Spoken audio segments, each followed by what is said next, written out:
In an old neighborhood with crumbling walls and worn-out streets, a young boy named Alex lived with his mother, Sarah. They had recently moved into this ancient house, rumored to be haunted by malevolent forces from long ago. Sarah, a loving and caring mother, began to exhibit strange behaviors just days after their move. Her eyes sometimes glowed like those of a wild animal in the night, and her voice took on a chilling, eerie tone. Alex felt deep inside that his mother was gone, replaced by something sinister that inhabited her. One night, as the world outside lay cloaked in silence, and the only sound was the howling wind, Alex woke up from a nightmare and heard an odd noise. It was a voice that sounded eerily like his mother's, but it was far more terrifying.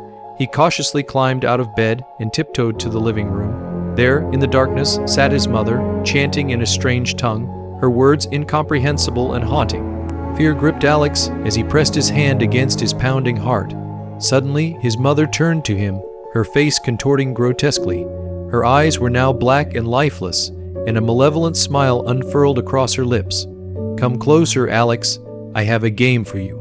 Alex stumbled backward, his legs shaking uncontrollably. He couldn't believe that this creature, resembling his beloved mother, was capable of such horror. In desperation and anguish, he fled to a corner of the room as the evil spirit surged forth from within her, roaring, "He will belong to me." Overwhelmed with terror, Alex lost control and felt warmth trickling down his legs. The shadows around him twisted and writhed as monstrous whispers filled his ears, luring him towards death's embrace. He dashed outside to the street lamp that stood like a sentinel near their house, tears streaming down his face. Exhausted from fear, he made a fateful decision to end the nightmare once and for all. In a moment of terror-fueled madness, and disregarding the love he held for his mother, Alex hung himself from the lamp post. The eerie silence of the old neighborhood that night was shattered only by the memory of a bloodied tale, tragic and haunting. When morning arrived, neighbors were met with the horrifying sight of Sarah, weeping uncontrollably as she held her son's lifeless body in her arms. But it was too late.